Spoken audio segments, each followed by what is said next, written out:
Hey everybody, it's Nathan and Blake with a very special video today. I very frequently get messages from people who have just gotten a service dog or are planning on getting a service dog, asking for advice about what to do or some thoughts to have or things to be aware of when you've just gotten a service dog. So Blake and I decided that we'd make a video discussing some tips and some suggestions and some things to be aware of when you've just gotten a new service dog. Isn't that right, Blake? She says, I am a Blake. One thing you need to be aware of when you've just gotten a service dog is that for the first few times you take it out in public, it's gonna feel super awkward. You're not used to having a dog with you in public, and you're also probably not used to all the stares that you're gonna get. And all the little kids saying, puppy, puppy, puppy. And if you're like me, a little bit of paranoia. The first time I took my first service dog out in public, I could have sworn that I heard a mother tell her kid that that dog was not supposed to be here. Now, after I got more experience in public with a service dog, I realized that in hindsight what she probably said was, you're not supposed to pet her, but it's still gonna feel super weird at first. Especially if you have a disability that previously made it so you couldn't really be in public at all. The thing to realize about this is that that awkwardness will absolutely pass. You just get used to it.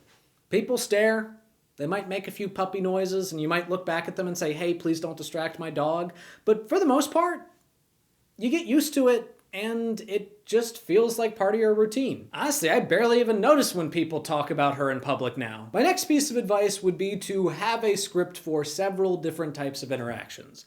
Whether it be if someone is petting your dog without permission, someone asks to pet your dog, someone asks you about your dog, someone's distracting your dog without petting them, or if someone's challenging your right of access to have the dog in public. For example, if someone is distracting Blake and being very annoying about it and she's losing her focus, I will often say, hey, it's better if you don't distract her, she's working right now. And usually that politely gets them off of it. Having those scripts and knowing what you're gonna say each time really does help create a peace of mind. My next piece of advice is to remember that your mood does affect your dog, especially if your dog is trained to help with a mental condition, because that means that they're in tune with how you are mentally. So it's possible that if you get frustrated with your dog for not doing what you're telling them to do, that you're actually going to impede the ability for them to do what you want them to do. So make sure to be just as aware of where your dog is emotionally as you are of yourself. If you ever have an access violation, and it is almost certainly going to happen at some point or another, remember that you are in the right. Both morally and legally, you're in the right. So don't be afraid to stand up for your own rights. Don't think that you're imposing on other people for having your dog that you need for your disability in there. And also recognize that a lot of people that do those challenges, they're not doing it from a place of maliciousness, they're doing it from a place of pure ignorance. Also, make sure that you're aware of where your dog is physically. For example, say you're in a grocery store.